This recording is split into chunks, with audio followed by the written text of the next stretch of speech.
There is no greater feeling than overcoming a fear out in like the most beautiful places.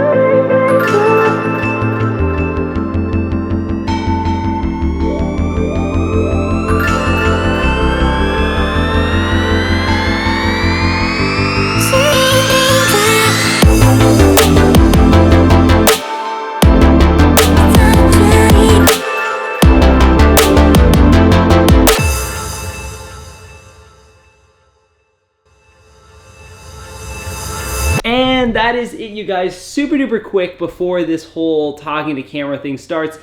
This part is actually shot on a Sony a7S Mark II, not the 6D.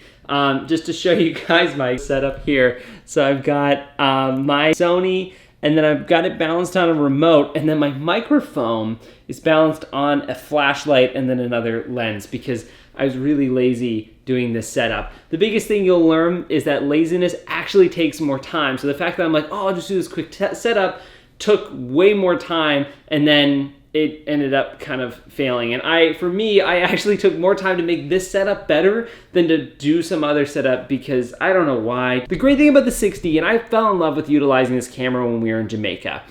The reason why, there was a couple key features about it, and I'll only highlight on those, which is the first one is its internal stabilization, which is the one that I thought was the greatest. It's the best internal camera stabilizer that I've ever used. Literally, I would do like long walking tracking shots and the camera would stay completely still. It was like I was utilizing a gimbal, which is really great for anybody who doesn't have all of that additional gear, or maybe potentially you don't have stuff available to you to kind of get those types of shots.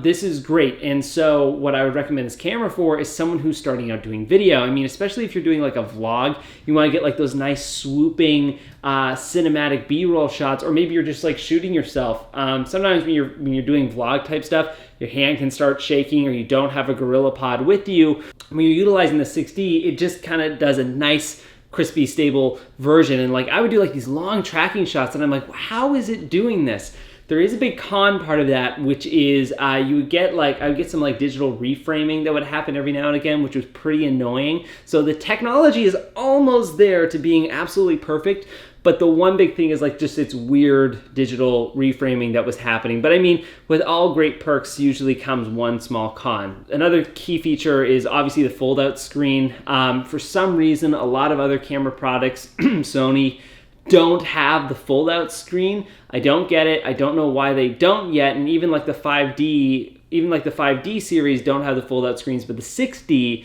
has it, and it is so amazing. Not only just for vlogging, like I loved having the fold-out screen when I was using it, but it's also really valuable for doing any sort of like B-roll videography where you're trying to maybe get the camera up nice and high, you can fold it out and look down, or if you're doing like, some of my favorite angles are actually from like the core center of my body and just kind of filming like that, and then I like having the fold-out screen. So that is another amazing feature part of it. Now, the big cons about this camera, there's a couple. Sometimes it wasn't really great in low light, so anytime I was filming in the dark, or if we went to a club or whatever, I would actually just shoot on the 5D because I didn't like how grainy and noisy the quality was getting when I was filming, and literally it just, the quality level went from like meh, meh. I also think that the quality of the 6D isn't the greatest either. So even though you're shooting at 1080 and during the day and you have nice lenses, the quality wasn't to par with cameras like the 5D or even my A7S Mark II or my A7S series. So where I would recommend this camera in your toolkit would be anybody who's starting out to do vlogs. I think it is the perfect, absolute perfect vlogging camera out there. It has great slow-mo, it has great features like the internal stabilization, pretty dang good quality, and obviously the fold-out screen. Also, it fits with all of your Canon lenses, so if you've been building out your Canon kit, this is perfect. It goes in like an in-between price point between the T series and the 5D series, so it's kind of in that nice middle ground as far as price points go. But if I were to get a cinema camera, if I were to get something that was a little bit more magically cinematic, I would stick to my Sonys because I just absolutely love them.